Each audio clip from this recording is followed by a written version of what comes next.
Bismillahirrohmanirrohim. Assalamualaikum warahmatullahi wabarakatuh.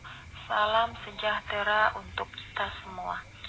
Yang saya hormati Bapak Gundah Nur Cahyo MSI selaku dosen mata kuliah Psikologi Kepribadian. Dan yang saya hormati teman-teman semua, puji syukur marilah kita panjatkan kepada Tuhan yang Maha Esa, serta sholawat dan salam tercurahkan kepada Nabi Muhammad SAW. Kami dari kelompok 4 yang terdiri dari saya Lilis Sri Lestari sebagai moderator dan keempat teman saya yaitu Saudara Ahmad Junaidi Abdillah sebagai presentator pertama, Saudari Alda Arya Sandi sebagai presentator kedua, Saudari Aldis Ardelia Rahmah Julia sebagai presentator ketiga, dan Saudari Intan Sofiatul Aulia sebagai presentator keempat. Pada kesempatan hari ini, kami akan mempresentasikan makalah yang berjudul Teori Sullivan Interpersonal dan Teori Erikson Postfreudian. Baik, materi yang pertama akan disampaikan oleh Saudara Ahmad Junaidi Abdillah. Kepadanya kami persilahkan.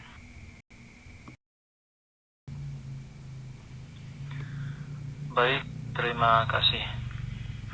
Biografi. Harry Stock Sullivan lahir di suatu daerah pertanian di dekat Norwich, New York pada tanggal 21 Februari 1892 dan meninggal pada tanggal 14 Januari 1949 di Paris. Ia meraih gelar dokternya dari Chicago College of Medicine and Surgery pada tahun 1917 dan bekerja pada angkatan bersenjata selama Perang Dunia ke-1.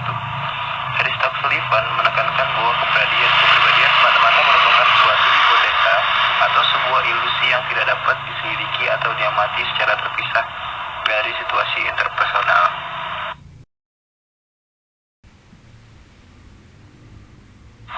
Teori Sullivan adalah pencipta pandangan baru yang terkenal dengan nama Interpersonal Theory of Psychiatry.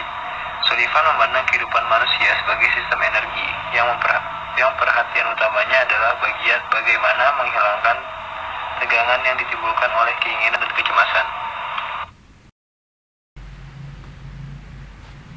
Struktur kepribadian. Yang pertama, dinamisme atau dinamis. Dinamisme adalah pola khas tingkah laku atau transformasi energi baik terbuka maupun tersembunyi yang menetap dan berulang terjadi yang menjadi ciri khas khusus seseorang. Yang kedua, personifikasi atau personification. Personifikasi adalah suatu gambaran mengenai diri atau orang lain yang dibangun berdasarkan pengalaman yang menimbulkan kepuasan atau kecemasan. Struktur kepribadian. Yang pertama, dinamisme atau dinamis. Dinamisme adalah pola khas tingkah laku atau transformasi energi baik terbuka maupun tersembunyi yang menetap dan berulang terjadi yang menjadi ciri khas khusus seseorang. Yang kedua, personifikasi atau personification. Personifikasi adalah suatu gambaran mengenai diri atau orang lain yang dibangun berdasarkan pengalaman yang menimbulkan kepuasan atau kecemasan.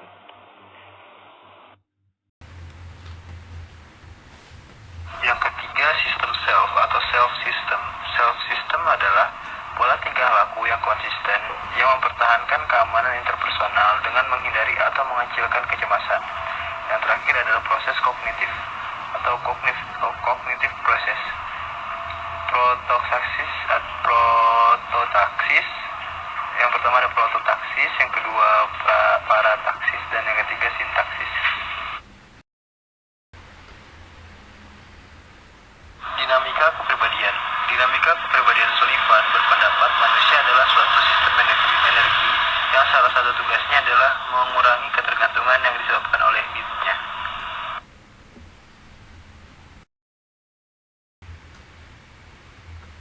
Terima kasih untuk Saudara Ahmad Junaidi. Untuk materi selanjutnya kepada Saudari Alda, kepadanya kami persilahkan. Baik, terima kasih.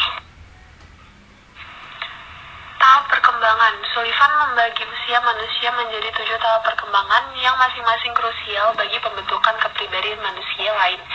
Keenam tahap tersebut adalah 1. Masa bayi, 2. Masa kanak-kanak, 3. Masa juvenil, 4. Masa pra-adolesen, 5. Masa adolesen awal, dan 6. Masa adolesen akhir. Aplikasi teori psikiatri interpersonal Sullivan. 1. Psikoterapi, 2. Gangguan mental.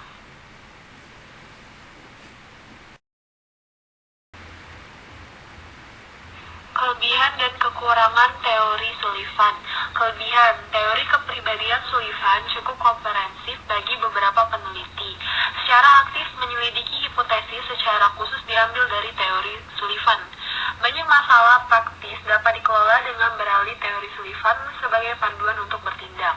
Sullivan menggunakan beberapa istilah yang tidak biasa, namun ia melakukan dengan cara yang konsisten di seluruh tulisan dan pidatonya. Teori konsisten. Kekurangan, 1. Kurangnya popularitas Sullivan di antara para peneliti yang paling cepat untuk melakukan penelitian para akademis. 2. Teori ini sangat menekankan pada hubungan interpersonal sehingga mengurangi kemampuan untuk mengatur pengetahuan. 3.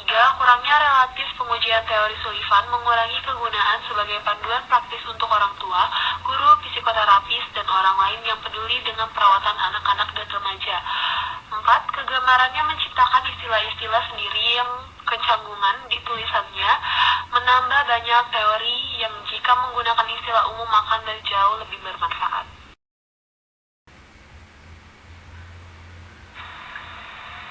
Kritik teori Sullivan. Teori Sullivan cukup komprehensif, namun di kalangan ahli psikologi tidak sepopuler teori Freud, Jung, Adler, dan Erikson. Hal baru yang menjadi kekuatan teorinya adalah memakai interrelasi atau hubungan interpersonal sebagai fokus analisis kepribadian.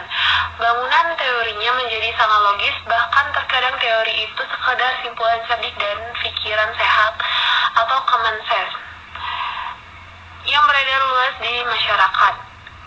Secara umum, teorinya mudah dicerna oleh pemerhati dan mudah dipraktekkan tanpa risiko kesalahan yang tidak terduga.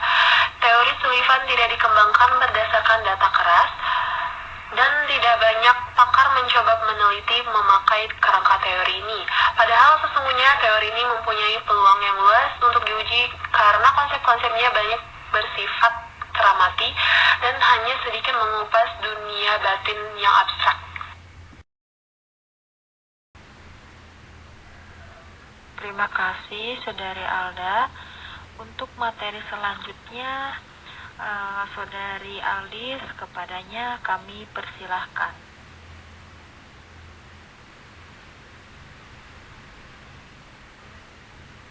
Baik, terima kasih. Biografi.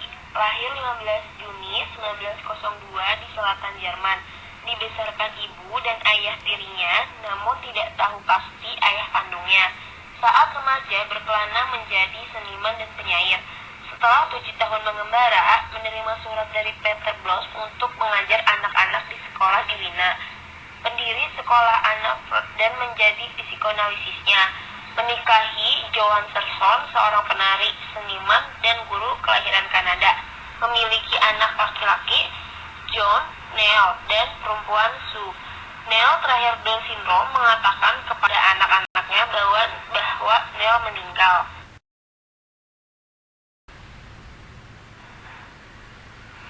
Struktur teori.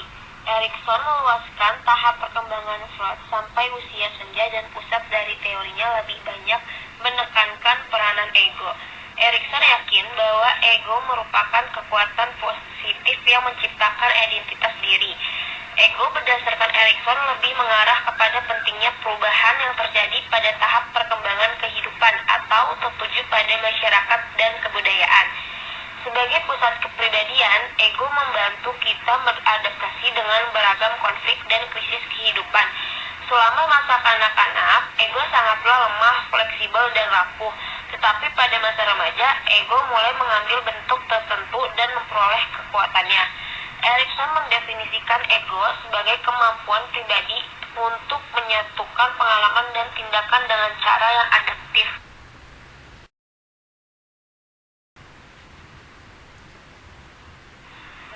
Analisa teori. Masyarakat yang berbeda dengan perbedaan kebiasaan cara mengasuh anak cenderung membentuk kepribadian yang sesuai dengan kebutuhan dan nilai-nilai budayanya. Erikson menganggap ego sebagai sumber kesadaran diri seseorang.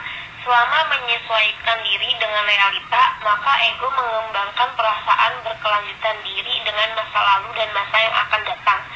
Menurut Erikson, ego berkembang melalui berbagai tahap kehidupan mengikuti prinsip epigenetik.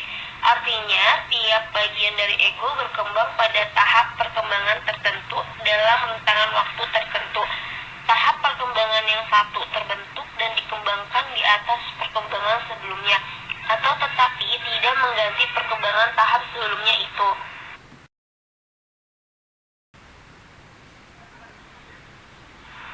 Tahap perkembangan. Perkembangan kepribadian 8 tahap atau fase perkembangan kepribadian menurut Erikson memiliki ciri utama setiap tahapnya, yaitu di satu pihak bersifat biologis dan di lain pihak bersifat sosial, dan setiap tahap mempunyai masa optimal atau masa kritis yang harus dikembangkan dan diselesaikan. Adapun tingkatan dalam 8 tahap perkembangan yang dilalui oleh setiap manusia menurut Erikson.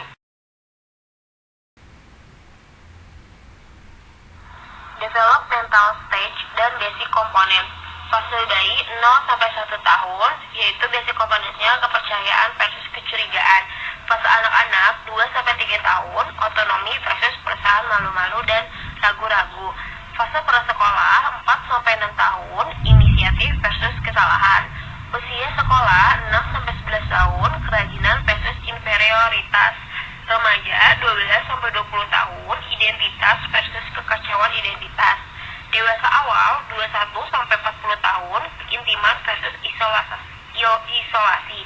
Dewasa 41-65 tahun, generativitas versus stagnasi. Usia tua kurang lebih 65 tahun, integritas versus keputusasaan. Baik, sekian dari saya. Terima kasih.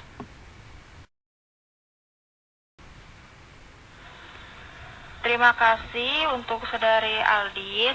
Untuk materi selanjutnya kepada Saudari Intan, kepadanya kami persilahkan. Baik, terima kasih. Aplikasi teori yang ke-1, truth versus mistruth. Yang kedua, autonomy versus shame and job. Yang ketiga, initiative versus guilt. Yang keempat, industry versus inferiority. Yang kelima, identity versus confusion. Yang keenam, intimacy versus isolation. Yang ketujuh, generativity versus stagnation. Yang kedelapan, integrity versus despair.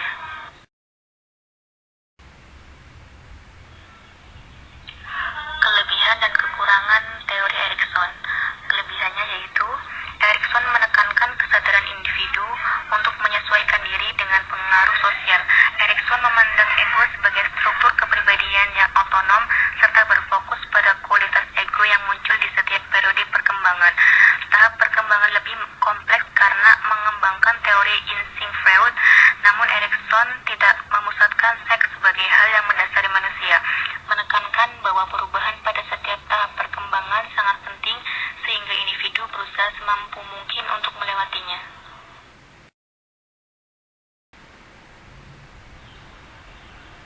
Dan kekurangannya, nilai ilmiah penelitian yang dilakukan Erikson tidak begitu akurat. Observasi dan analisis penelitian hanya dilakukan secara subjektif seperti halnya tokoh psikoanalisis yang lain.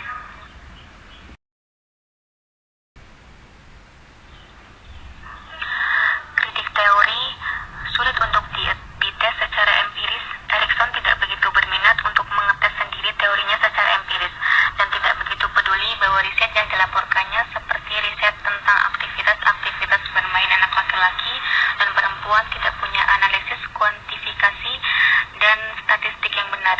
Namun para peneliti lain telah sukses memverifikasi sejumlah konsep Erikson tentang tahap-tahap perkembangannya, khususnya terkait identitas.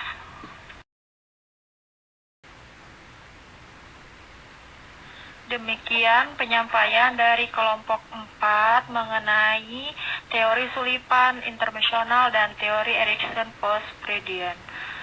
Sebelumnya, saya atas nama pribadi sebagai moderator dan perwakilan kelompok 4, mohon maaf apabila ada kesalahan dalam pengetikan dan penyampaian materi. Terima kasih. Wassalamualaikum warahmatullahi wabarakatuh.